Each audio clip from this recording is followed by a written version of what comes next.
여러분 안녕하십니까. 4월 24일입니다.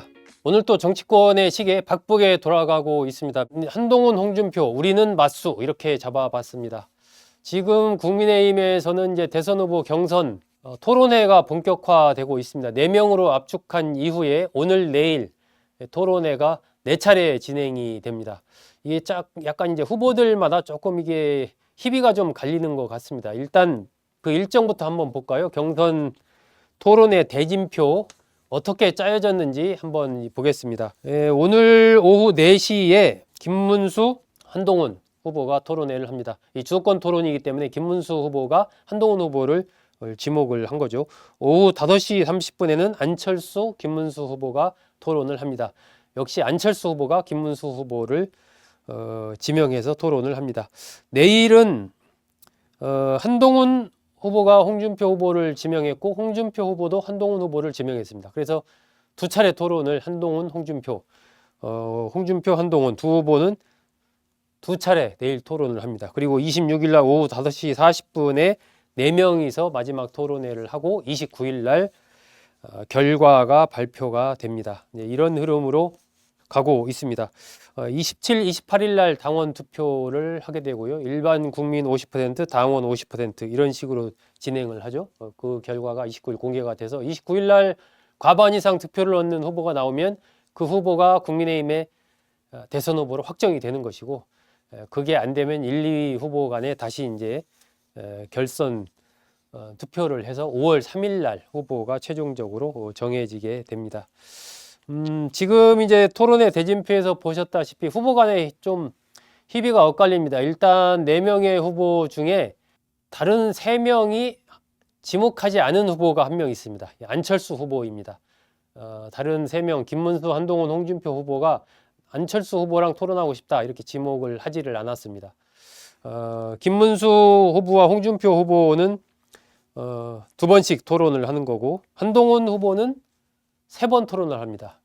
이걸로 본다면은 가장 이번 토론회에서 가장 정치적으로 봤을 때 승자는 한동훈 후보가 아닌가 그렇게 좀 생각합니다. 이 다른 후보들이 가장 많이 자신과 토론을 하고 싶다라고 얘기했고, 그런 부분이 아무래도 3차례 토론을 하다 보면 노출도도 올라갈 거고 자신이 하고 싶은 얘기를 많이 할 수 있는 기회를 갖게 되는 거니까 상대적으로 유리한 상황이라고 봐야 되겠죠. 반면 안철수 후보 같은 경우는 자신이 지목한 김문수 후보와만 한 차례 하고 다른 3명의 후보들이 지목하지 않았기 때문에 한 번만 할 수밖에 없는 이런 상황이어서 좀 아쉬움이 있지 않을까 하는 그런 생각이 듭니다. 이 한동훈 후보, 홍준표 후보 두 후보는 계속 그 신경전을 펼쳐왔죠. 그동안에 홍준표 후보가 굉장히 강하게 그 대구시장으로 있을 때도 한동훈 후보를 좀 이렇게 구상유치, 그러니까 좀 정치적으로 애 취급을 했지 않습니까? 홍준표 후보가 그러면서 굉장히 한동훈 후보를 국민의힘이 우리를 도륙냈던 그런 이제 윤석열 후보는 어쩔 수 없이 받아들였다고 하더라도 한동훈 후보를 어떻게 받아들일 수가 있겠냐 하면서 굉장히 강하게 비판을 했고, 최근에도 키높이 구두, 키도 큰데 키높이 구두 왜 신냐 이런 얘기 하면서 또 가발 이런 얘기도 하고 그래서 디스를 했었죠. 디스를 했었는데 한동훈 후보도 홍준표 후보를 지목했고 홍준표 후보도 한동훈 후보를 지목했습니다. 그래서 아까 제가 맞수라고 이렇게 좀 썼는데, 이게 정치적으로 둘 다 어떻게 보면은 좁혀가면 2강에 든다면 우리 서로 들자 그런 메시지나 다름없는 거죠. 그래서 홍준표 후보 측에서는 일단은 1차에서 우리가 끝낸다, 과반 얻을 거다 이렇게 얘기를 하면서도 혹시 2차 가게 되면 한동훈 후보가 갈 걸로 보기 때문에 충분히 어쨌든 당원들이나 국민이 판단하기 위해서는 한동훈 후보와 충분히 좀 토론 대결을 벌여야 되지 않겠느냐라고 하는 맥락에서 한동훈 후보를 지목했다 이렇게 얘기를 했거든요.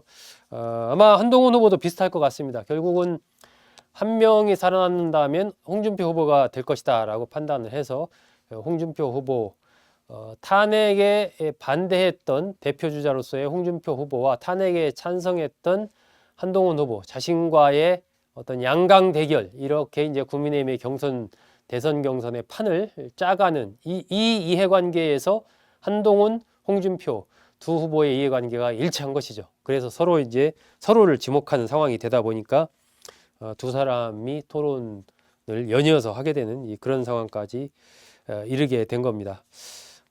두 사람은 어제 뭐 미디어 데이에서 서로 이렇게 포옹하면서 활짝 웃고 좀 분위기가 과거랑 좀 달라진 듯한 그런 모습을 지금 뭐 화면에서도 보시죠. 한동훈, 홍준표 후보. 전에는 뭐 전혀 만나지도 않을 것처럼 서로 얘기하더니 악수하면서 활짝 웃고 그렇게 그런 모습을 화기애애한 분위기를 연출을 했습니다. 한동훈 후보는 치열하게 토론하면서 국민의 관심을 끌어야 국민의힘 경선이 좀 흥행을 하는 거 아니겠느냐. 그런 의미에서 나는 홍준표 후보를 지목을 했다. 이렇게 좀 얘기를 했고, 홍준표 후보는 지목을 못 받을 줄 알았는데 한동훈 후보가 지목을 해줘서 고맙다. 뭐 이렇게 이제 얘기를 했습니다. 서로가 어쨌든 서로를 키우는 뭐 이런 모습들이죠. 안철수 후보는 아마 다른 후보들이 나를 무서워하기 때문에 지목을 안 한 것 같다. 이렇게 얘기는 했지만 속은 좀 쓰리지 않을까. 뭐 이렇게 판단이 됩니다. 김문수 후보 측에서는 안철수 후보가 올라오는 바람에 중도표가 갈라져서 좀 유리해졌다 이렇게 좀 얘기를 했고, 한동훈 후보 측에서는 결론적으로는 가능성이 있는 이재명 후보를 이길 수 있는 그런 후보로 좀 표가 모이지 않겠느냐 이렇게 얘기를 했습니다. 홍준표 후보는 청년 세대들과 중도층의 지지를 내가 받고 있기 때문에 1차에서 끝낼 것이다 이렇게 또 자신을 하고 있습니다. 어제 조금 이제 내부에서 이 캠프의 흐름에도 조금 변화가 있었죠. 양양자 전 의원 이번에 이제 탈락했는데 4강에서 한동훈 후보를 지지한다 이렇게 캠프에 합류를 했습니다. 삼선 김성원 의원도 한동훈 캠프에 합류를 했죠. 또 이제 김문수 후보, 오선 윤상현 의원을 캠프 공동 선대위원장으로 앉혔습니다. 또 이제 홍준표 후보 측에서는 이제 현역 의원 48명이 홍준표 후보를 돕고 있다 이러면서 이제 세를 좀 과시를 했습니다. 홍준표 후보 어제 약간 좀 여유 있는 모습이라고 할까요? 그런 모습을 보였습니다. 빅텐트를 하게 된다면 이 한덕수 권한대행 출마하게 된다면 단일화 협상의 길 열어놓겠다 이런 얘기를 했고, 그동안에는 이제 굉장히 부정적인 입장을 피력을 했었는데 뭐 나온다면 뭐 빅텐트로 해서 단일화할 수 있는 그런 가능성 같이 갖고 가겠다 이렇게 얘기를 했죠. 또 이준석 개혁신당 후보에 대해서도 홍준표 후보가 뭐 긍정적인 입장을 피력을 했습니다. 빅텐트의 핵심 가장 중요한 인물이 이준석 후보다 이렇게 얘기를 하면서 내가 후보가 돼야 뭐 한덕수 권한대행이든 이준석 후보든 같이 해서 이른바 보수의 빅텐트를 칠 수 있다라는 그 어떤 자신감 같은 것을 홍준표 후보가 어제 보여줬습니다. 지금 뭐 국민의힘의 이 4강의 경선 구도 이번 토론회 대진표에서도 나오듯이 약간 좀 출렁이고 있는 그런 흐름이고, 전체적인 어떤 이 구도에 가고 있는 모양새가 일단 홍준표, 한동훈의 이 흐름으로 조금 가고 있는 것 아닌가 싶어서 김문수 후보와 안철수 후보가 또 이에 어떻게 대응할지가 상당히 또 주목이 됩니다.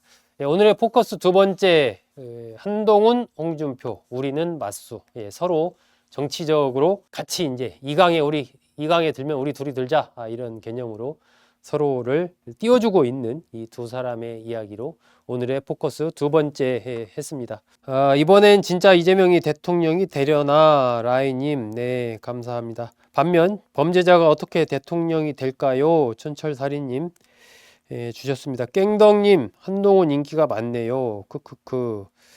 예, 코리아 파이팅님, 안철수는 한 번이네요. 네, 한 번. 예, 토론회 한 번만 한다는 말씀. 예, 왓더필립님, 한동훈, 홍준표, 양강구도 될 것 같아요. 예, 댓글 감사드립니다.